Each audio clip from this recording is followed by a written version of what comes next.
How to fix Expedia Itinerary not showing up. Hello everyone, welcome back to another video. Today we'll discuss on how to fix the issue of your Expedia Itinerary number not showing up. So if you're having trouble with this, don't worry, we'll guide you through some easy steps to find a solution.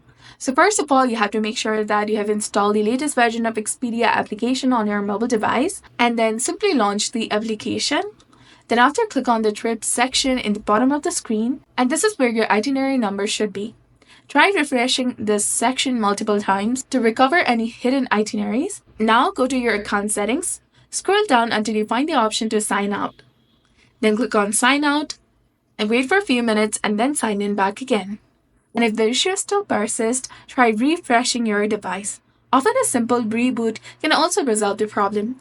To restart your device, press the volume up button and then the volume down button, and finally press and hold the side button until you see the four options, that is power off, restart, emergency call, medical info, and simply tap on restart option and then relaunch your entire device and system. And if you've tried all these steps and you're still unable to resolve the issue, it's best to contact the Expedia customer support for further assistance.